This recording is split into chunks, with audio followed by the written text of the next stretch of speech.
Jerry and Joan are in a Euclidean submarine on their way to aid in the capture of Johnson and the Gregory rescue boat. Captain Bradford and Mrs. Gregory have been left on the captive yacht, inside of one of the submarine locks on the Magic Island. They have just heard a radio message from Jerry to Johnson, advising Johnson to bring his boat to the island at once. Knowing this means Johnson's immediate capture, Mrs. Gregory and the captain are sure Jerry is being compelled to send the message by someone aboard the submarine. Just as the captain and Mrs. Gregory start to do something about it, they hear a rush of water. Captain Bradford runs out on the yacht deck and sees water pouring into the lock. Hurry up, Pat. Get out here quick. We've got to leave this boat. What's the matter, Tex? That water rushing. Is it... The lock gate's broken. Yeah, our only chance is to find in this yacht and run up that ramp to the inside chambers of the island. Oh, but this boat will be ruined and all our equipment's on board. Can't help it, dear. Come on. This place will be flooded in a few minutes. The rate that water's coming in. But I don't see how it happened. That gate doesn't look... Never mind how the gate looks, Pat. Come on. We've got to get out of here. All right, Tex. Do we have to walk on this narrow little rock ledge here? We do, and be glad to get it. Come on. This noiseless paint on everything. I'm getting as bad as Jerry. I could only hear some noise when I walk. Yes, well, at least Jerry and Joan are better off than we are now. They're underwater, but they're in a boat that was made to be there. Right here, Tex, was where the door opened when G-47 came through it. It won't be so simple for us to open one. No, I think it was further back up this ramp. No, Tex, I was watching as he went back out the door.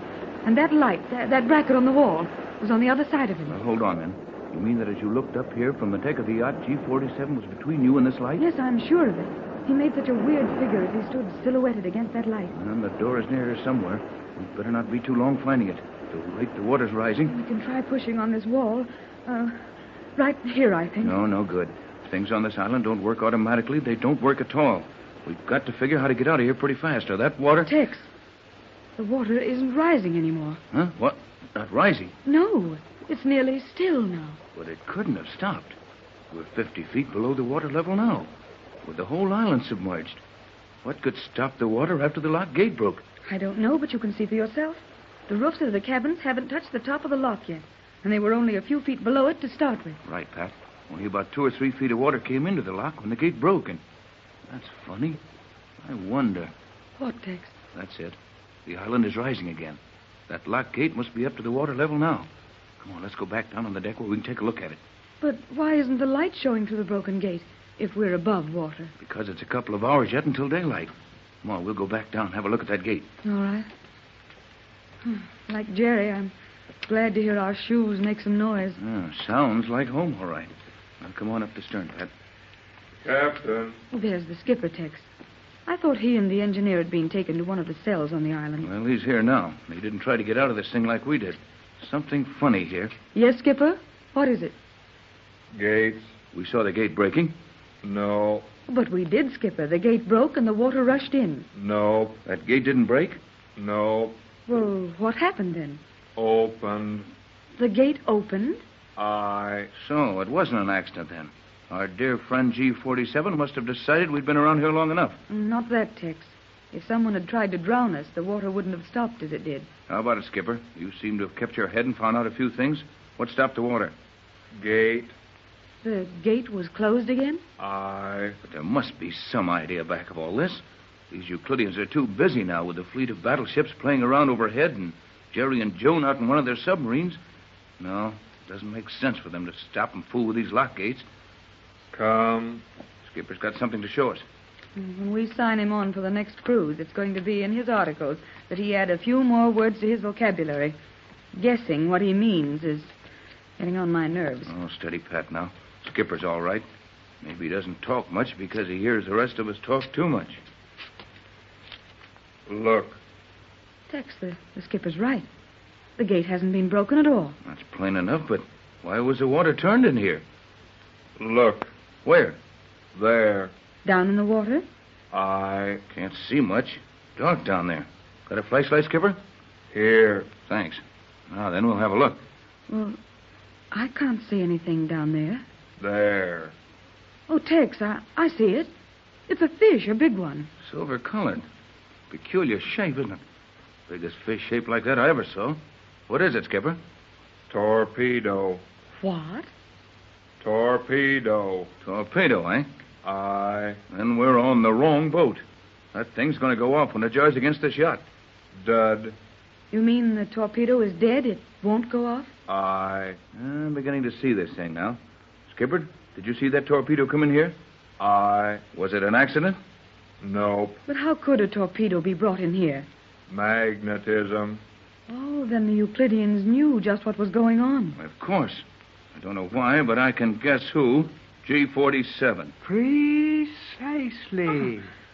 Oh, you startled me, coming out of the wall like that. So you tried a little experiment on us, eh? You were not considered. I'll say we weren't. We might have been drowned.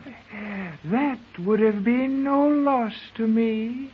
But your destruction has no value in this plan. I merely wanted this torpedo, a stray shot from the fleet overhead. You used your magnets to pull this torpedo in here after it was shot in target practice? Precisely. I wanted to examine this type of projectile. I will send my assistants for it. You may follow me if you care to see what is happening in the submarine. Tex, we can go and see what Jerry and Joan are doing. Yeah, we'll take him up on that. See you later, Skipper. Aye. Why, there's a door in this wall within arm's length. Now, here, step over the rail carefully, Pat. You better hurry and not get too far behind old G-47. Might get lost.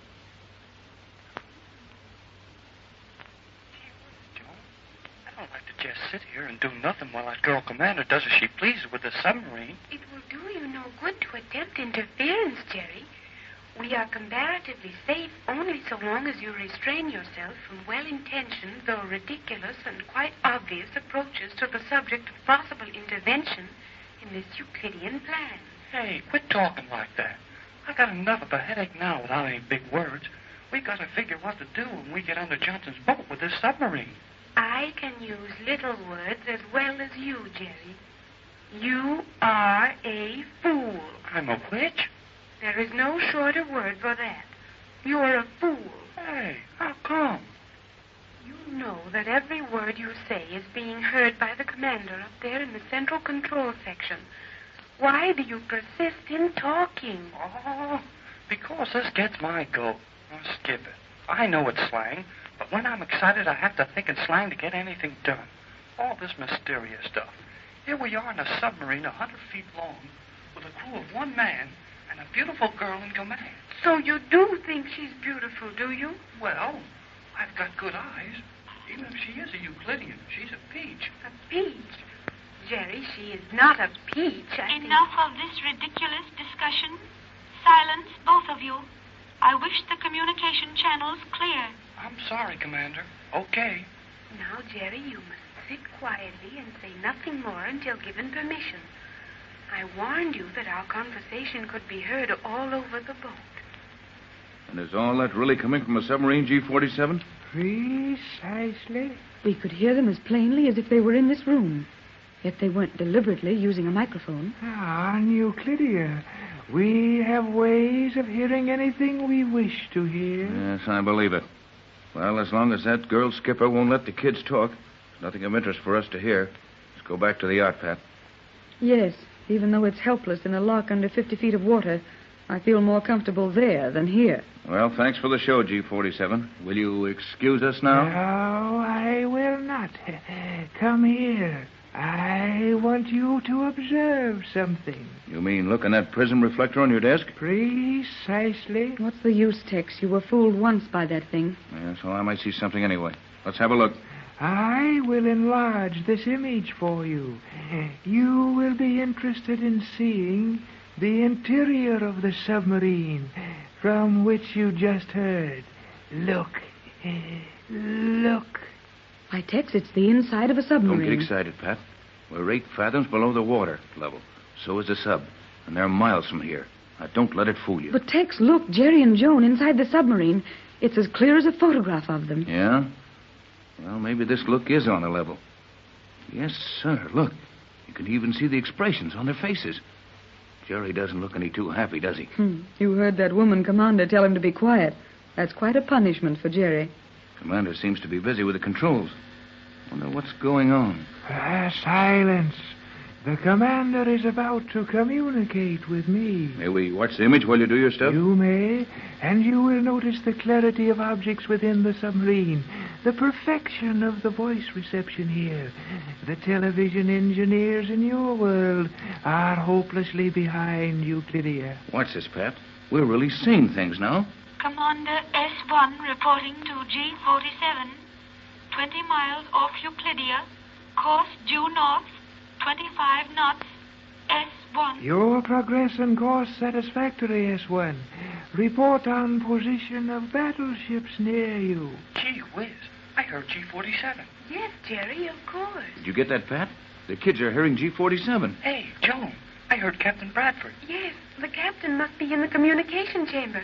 And my mother also. Yes, Joan. Mother can hear you, dear. Oh, Jerry, did you hear my mother? Commander, you will take steps to secure silence on board? Correct, G47. I will have silence. Look out, Joan. She's going to use a ray gun. It will be useless to try to avoid it, Jerry. Say, if she hurts those kids... Oh, Tex. Silence. Tex, look at the reflector. Jerry has fallen to the floor of the submarine. I can hear you, Mother. Do not fear for us. We will be... Now, there's no reason for what she's doing to those kids. Silence. There is silence on my command now, G47. Will report on battle fleet. 12 major units are taking part in maneuvers. 4 heavy cruisers doing long-range fire. 4 destroyers